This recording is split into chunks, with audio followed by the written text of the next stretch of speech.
This week's edition of NJBI is Minding Your Business is brought to you in part by AT&T, helping family, friends, and neighbors connect in meaningful ways every day. By PSE&G, powering a future where people use less energy that's cleaner, safer, and delivered more reliably than ever. By New Jersey's community colleges, aligning education to build an innovative workforce. Find out how your business can benefit at njpathways.org.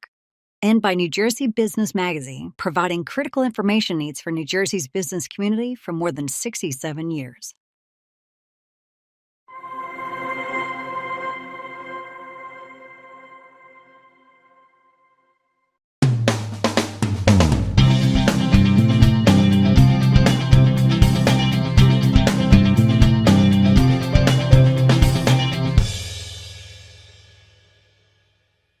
Welcome to NJBI's Minding Your Business. I'm Bob Considine. Well, President Trump's One Big Beautiful Bill Act is now the law of the land, and with it comes big tax law changes that will impact estate planning and other family tax provisions. Here to discuss it is the chair for tax, trusts, and estates at CSG Law, Steve Loeb. Steve, thank you so much for being here. Thank you very much, Bob, for having me. It's a pleasure to be here. This is great. So CSG Law, before we get into ABBA, which is the acronym for this One Big Beautiful Bill Act, let's talk about CSG Law. What does it provide its customers and services?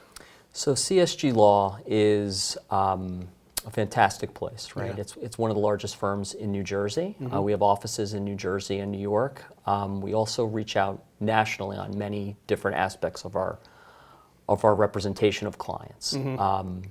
One of the biggest things that we do is we're full service. So we have many different lawyers in many different areas, including intellectual property, Right. including family law, including litigation. We have one of the largest litigation and real estate departments in the state. And we do everything with an eye towards our clients, what is best for our clients. Right. And what's great is when, as chair of the Tax, Trust, and Estates Group, when I have an issue in the real estate department, it's just as big as we are, it's just, Right. one floor up. I think the question should have been, what don't you do, right, at that point? That's And fair. when did you get to CSG Law? So I joined the firm and merged my practice in 2019. Okay, so you had your own practice. Yeah, I was at another law firm, and CSG was just one of the most up-and-coming, well-respected firms. It's been in existence for 50 years, Right. 50 plus years now, Right. and it's just the go-to firm for many different areas. Okay, so let's get into this a little bit, Steve. We're talking about the One Big Beautiful Bill Act. With estate tax, what are the impacts here? Just broadly, what can we tell the folks out there how it's going to impact estate tax? Sure. So prior to this bill passing, we had concerns. Come back to 2012, we had the same issues. Right. Is this exemption going to drop?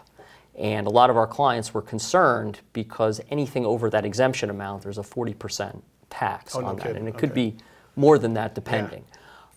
So what this law specifically does is it increases the exemption on a per person basis Okay. to $15 million $15 per million, person. So right. a married couple is $30 million. 30 million, yep. And furthermore, there's also a generation skipping tax, which is on top of the estate Okay. tax. So between the two of them, they sort of equalized each other. Okay.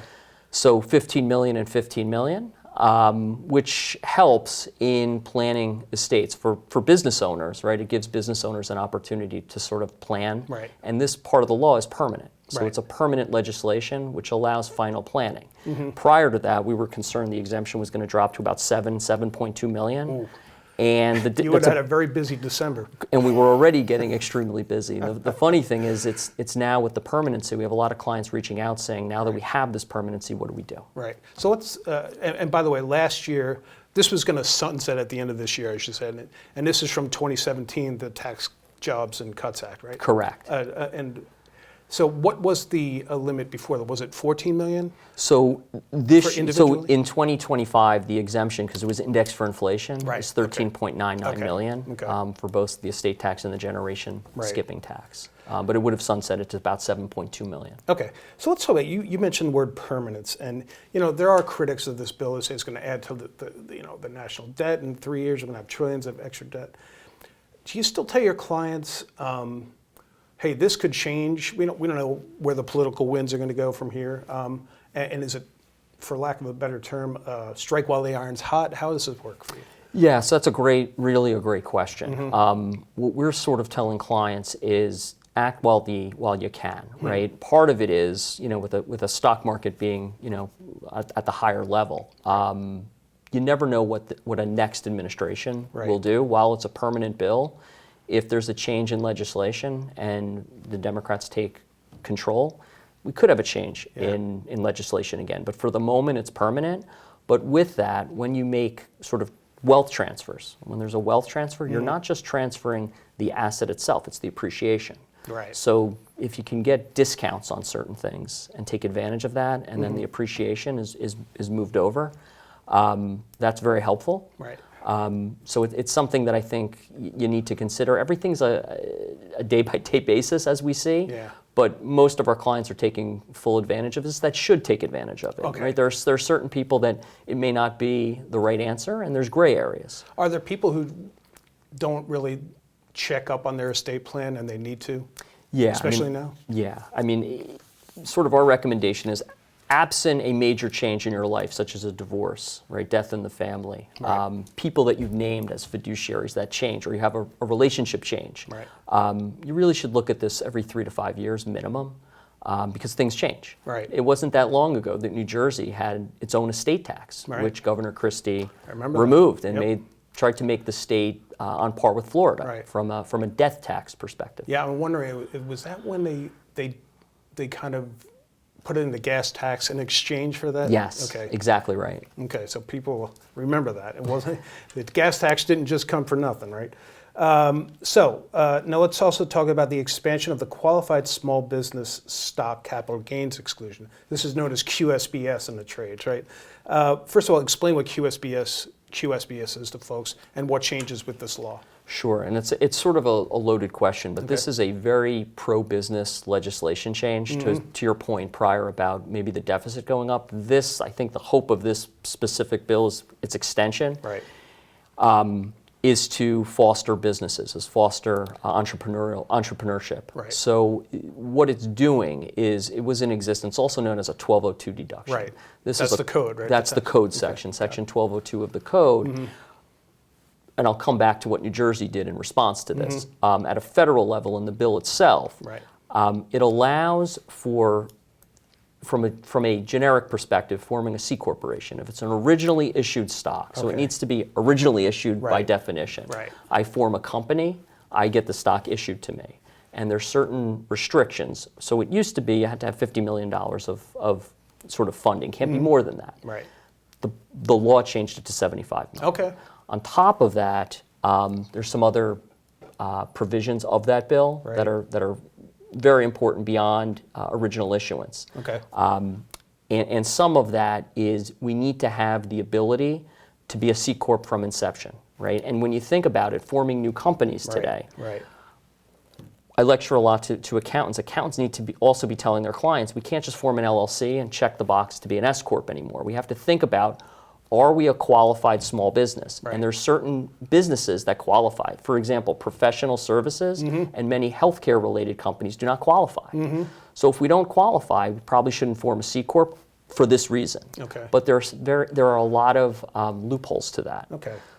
So forming a C corp has to be in the repertoire. On top of that, the tax rate to a C corp used to be 35% years ago, prior to 2017. Right. This extended it, so the highest tax rate at Right. the C corp level is 21%. Okay. Right? C corps have a double layer of taxation. So for a lot of businesses that are going to reinvest in themselves, a C corporation potentially makes sense. Right. If you're going to make distributions, it may not. Right. But part of QSBS is, at the end of the day, you need to hold it for, it used to be 5 years. Yeah. It still is. It still but is if you 5 hold years. it for 3 or 4, right. there's a phase out. Right. So you can get a 50% deduction Okay.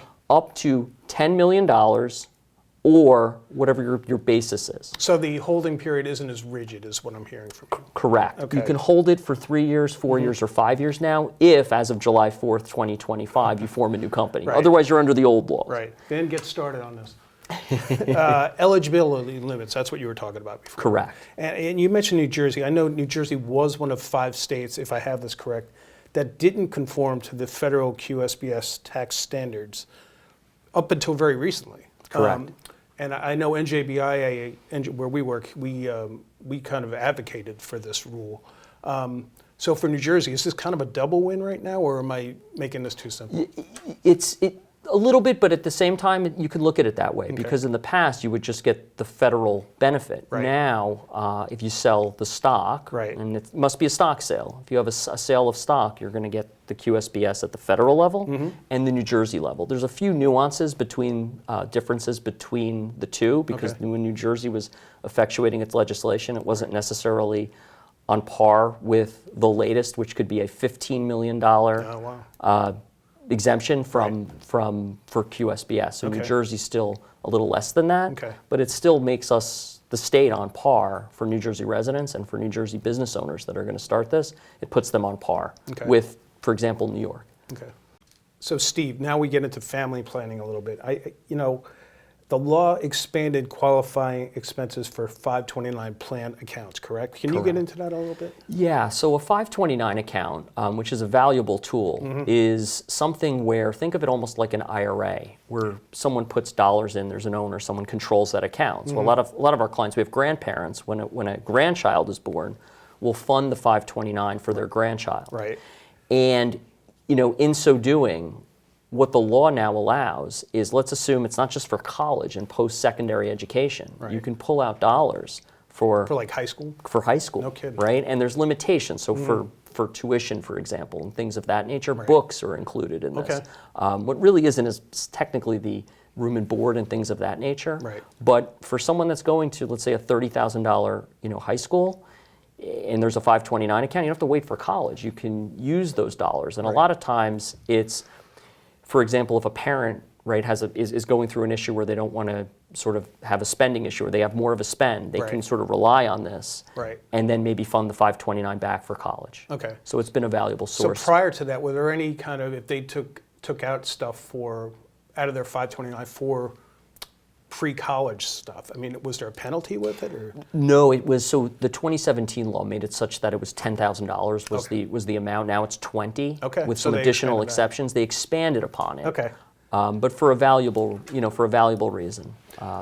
Do you advise for people who, they started the 529 for college, do you say, hey, just don't burn this all on high school? Is that a discussion that happens? So that's more with their wealth manager, but at the same time, what we're sort of dealing with is a lot of people say, do I create a trust for my grandchildren, or do I use a 529? Got it. And part of it is, how many grandchildren do you have? The other beauty of a 529 is you can change the beneficiary. Right. So let's assume one of your grandchildren goes to medical school, right? And one doesn't go. They go to trade school, and it's a lot less expensive. Right. They could change the beneficiary and use it for their other grandchild. Right.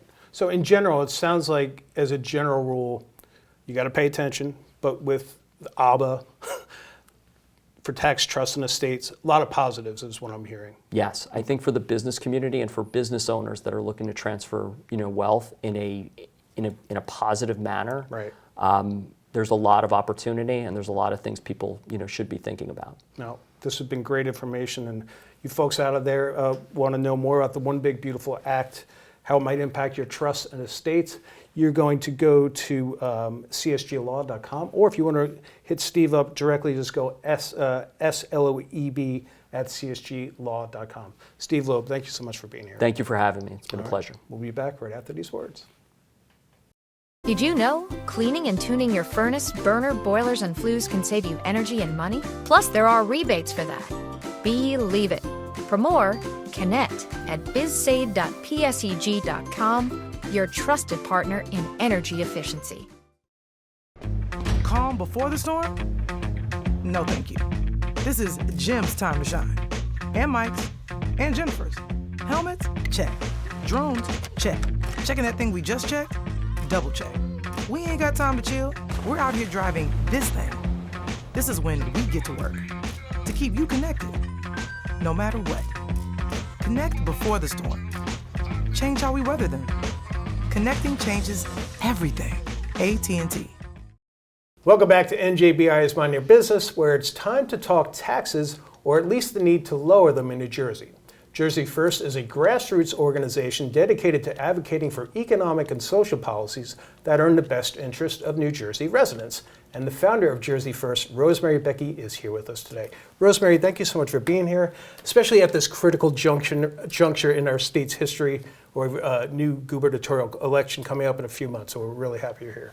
Thanks for having me. Excited to be here. All right, cool. So before we get into issues, I did want to ask you, give folks a primer on Jersey First, which has been around since, what, 2018, right? Yes, so we have been around since 2018. And frankly, we're just simply an advocacy organization. So we are fighting in New Jersey to make New Jersey a better place to live, learn, work, and retire. Right. I know you've been a busy person for a long time, but what made you start Jersey First? What was the driving force? To be honest, it was coming home and seeing that property tax bill and realizing that it just can't keep going up, right, and that actually it's unsustainable. And so I really wanted to do something that would help us, lower our taxes, rein in our spending. And so hence I started Jersey First. Right. And this is, when we talk advocacy, it's also a grassroots organization. Absolutely, yes. Part of our advocacy is doing grassroots. So we're out there knocking on doors, right, we're out there talking to people. And a lot of what we talk about right now is affordability and how New Jersey is just not affordable. Right. And when you knock on doors or call people, is all hope lost when you talk to them in terms of affordability? It's, people are struggling. And it's funny because I was out in a couple of the beach towns a couple weeks ago, knocking on doors and talking to people. And, they're facing big property tax increases and things like that. And, honestly, they want somebody to talk to, and they want to know what are the solutions. And as you and I know, part of that solution is lowering our spending so that we can lower our taxes. Right, and it's for us this year too, and I'm sure it's the same for you. Energy costs are a big topic this year. Oh, absolutely. That's the other thing we hear from a lot of people about. And, energy costs are skyrocketing. And frankly, everybody just got their latest energy bill with, I feel like it was more than a 20% increase. I know, it may have been. Rosemary, you worked for the IRS. You're a highly regarded attorney. You served the counsel at the Senate Finance Committee. You're a busy person. I've always wanted to ask you this because you've run for Congress. You've spent so much time in D.C. Is New Jersey's reputation for being anti-business or not business friendly and a very high tax state, is that something we just internalize here in New Jersey, or is this out there in the Beltway too? No, unfortunately, it's out there. And that is the perception, frankly, not only in DC, but across the country. Right. And frankly, it makes it very hard to gain support, whether you're running for office or other things, because we do have a reputation for being high tax, anti-business and stuff. And the nice part is, though, when we talk to like think tanks and we work with others, Jersey First has an incredible partnership with Americans for Prosperity, so we get to tap into that quite a bit and talk to other people across the country and stuff.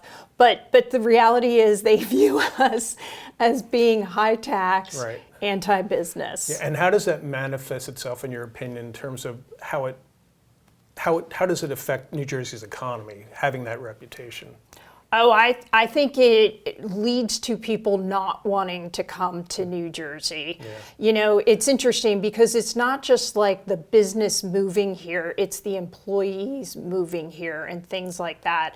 And I remember talking to one businesswoman, and she was saying she was having trouble recruiting talent from across the country, because people don't want to live somewhere where it's super expensive, right? And so that becomes a problem too. Workforce is huge. Oh, absolutely. Yeah, so I mentioned at the intro, taxes. Right now we have an election for governor in a few months, Rosemary.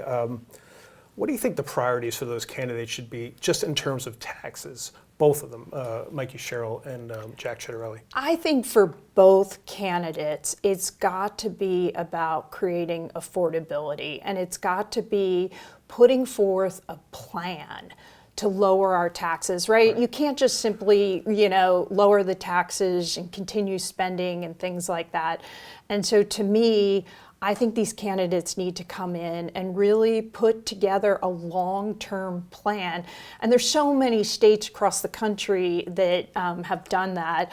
I know we work a lot with the Tax Foundation, and they've seen it happen in other places in other states across the country where, again, people put 5-10-year plan in to actually lower the taxes. Right. But a big part of that is lowering the spending, shrinking the size of the government. Yeah. Well, you talk about plan, even Pennsylvania, which has a Democratic governor, is on a path to 5% corporate tax Yes. rate. So in New Jersey, we don't have that.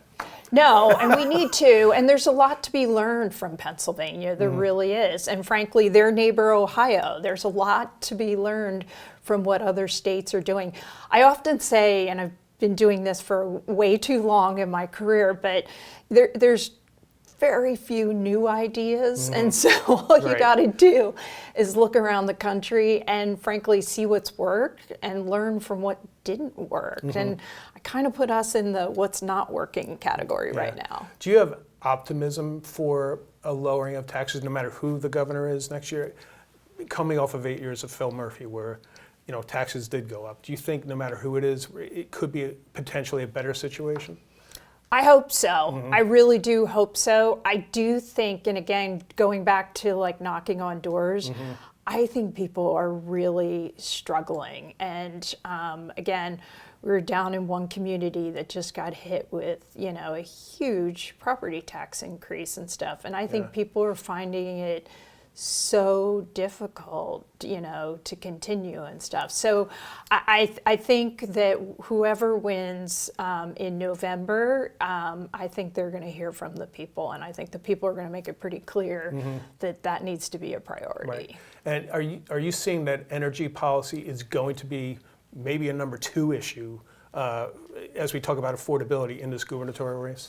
It has to be. I mean, because they go hand in hand, right? Yeah. It's the energy costs, and they fuel our businesses, and that's got to be a big part of it. Because again, if our energy costs are sky high, and we don't have a plan in place that actually works, then nobody's going to move here and stuff. And so that's. Again, we've got to start to bring businesses back to New Jersey and stop driving them out. Yeah, businesses with energy costs it's the untold thing about what they have to endure in terms of high cost of running a business here.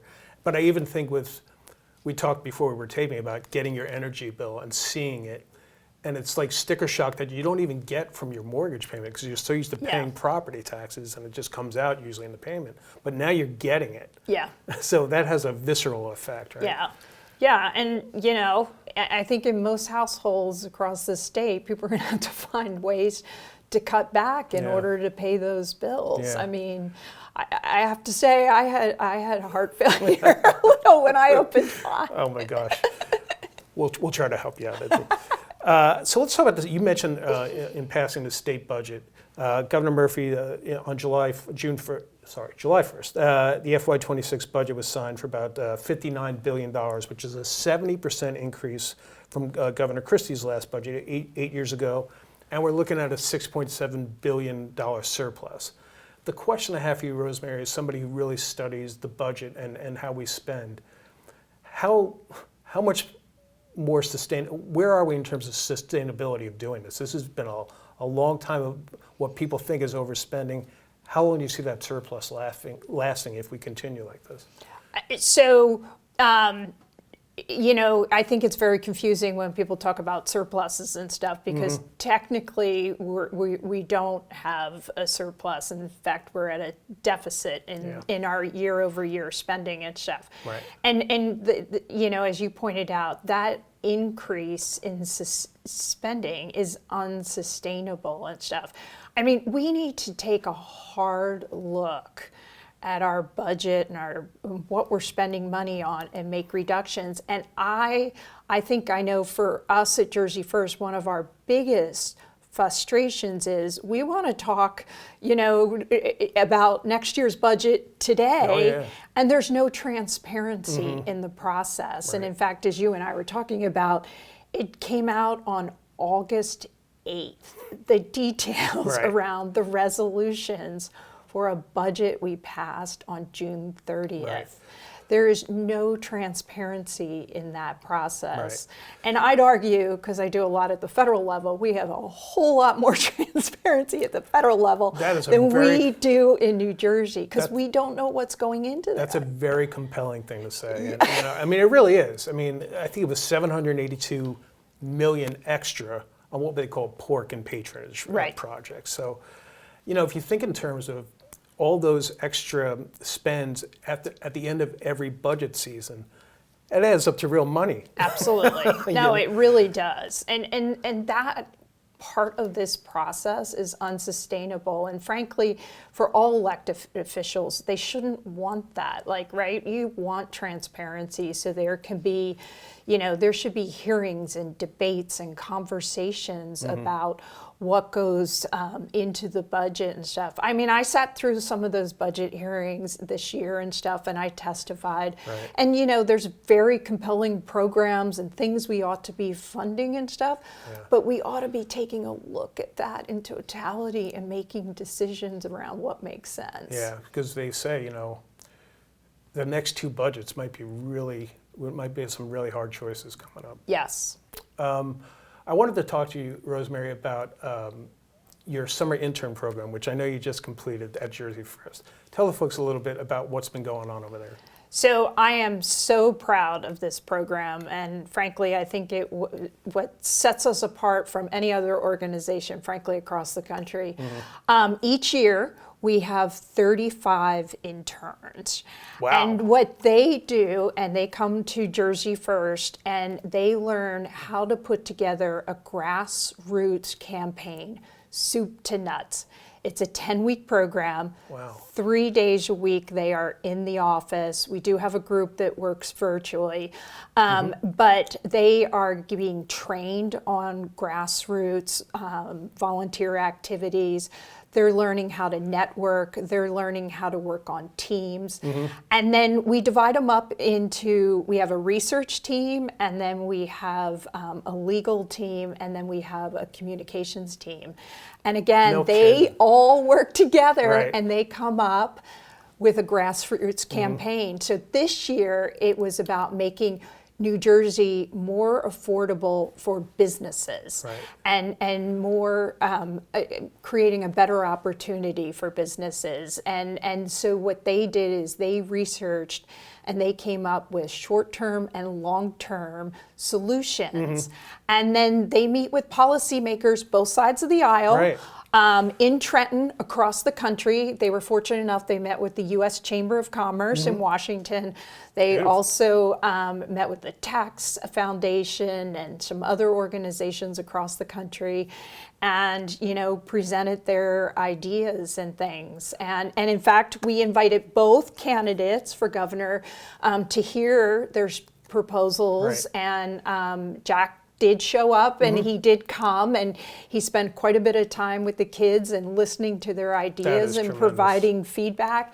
And it was an incredible opportunity for those And kids. it must be wonderful for you because, sometimes getting attention for what ails New Jersey is difficult, but to see the young crowd kind of pick up this ball. Absolutely. So we have now graduated 210 kids since 2001 from this program. It's tremendous. We had 7 kids sitting for the bar this summer. We've got 10 kids working in Washington, D.C. My law firm in Washington, D.C. just hired one of our interns. It's incredible to see them develop these skills. Right. And I always tell people, I don't tell these kids what to think. I tell them how to think and how to think about issues and how to think about policy. Right. And that's what they do. And it's pretty exciting to see. So it's great that you're helping the kids with their lives, but you're also helping the state at the same time. It's great, Rosemary. Thank you. All right. Listen, folks, you want to learn more about Jersey First, you're going to go to jerseyfirst.org. That's Jersey 1st.org. I want to make sure you get that right. Take the pledge to put Jersey first. That's a great pledge. Rosemary, Becky, thank you so much for being here. Thanks for having me. All right, and thank you for joining us on NJBI is Minding Your Business. We'll see you next time.